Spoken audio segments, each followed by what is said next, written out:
And you talk about these calves with, high genetic merit, with a high beef sub-index.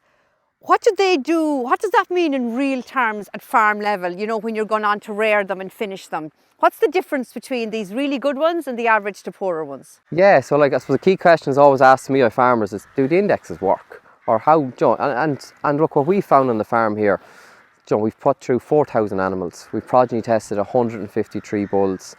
And, what we have found, if we just take within the Angus breed, so if we were to finish these animals all at the same, they were all finished at the same age. We ran a statistical model, so they're all finished at the same age. There was 46 kilos difference in carcass weight, not live weight, in carcass weight, between calves from the best genetic merit bull versus the worst genetic merit bull. And in today's money terms, that's over €200 in carcass value to the beef farmer. That is huge. So it's a huge difference. That's why it's so important to ask what that sire is, or ask the dairy farmer to use a better bull, and that's it's the same we've seen within the Hereford breed, within all the other breeds, So it's irrespective of what breed of calf you're buying or whatever, irrespective of what bull you're putting in your dairy cows, use the best. And look, that's what we found, and I suppose that's why we've implemented some of this genetics piece into our new program, our Advantage Beef program.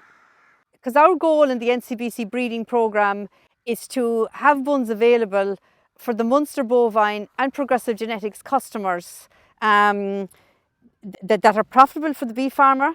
So good carcass weight, good carcass conformation, very good feed efficiency, so early finishing, and that's both profitable and sustainable. 100% agree with you. So there has to be, again, back to your point, win-wins. So it is, and dairy and beef farmers working together. And just to look at a bit more detail of the index, what are you talking about? If we look at the beef sub-index, that's the index that really tells you the quality of the calf from a beef point of view. Yeah. What are you looking at? Have you cut off in your head where you know what I mean, you don't want anything below that?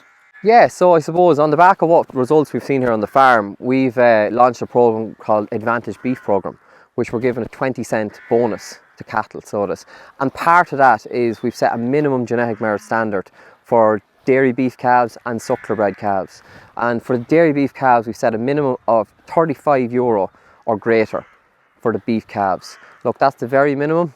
You'd like to be higher. There's a lot of bulls in AI or stock bulls that are available, that are higher than that, but that's the very minimum. And I suppose maybe for your continental breed you should be looking much higher than that. But I suppose we have seen that them high, you'll say, beef sub-index animals, bulls, are getting progeny that are easier to finish, better carcass weight, better value for the farmer, and I suppose also the environmental footprint as well. You have to think about that. That's what our customers are looking for. So that's why we set that minimum standard, and we hope that will push more beef farmers to ask the question to the dairy farmer, what's the sire, will you use a slightly better bull? And we really want to drive that on over the next couple of years to increase that minimum standard as the years go on.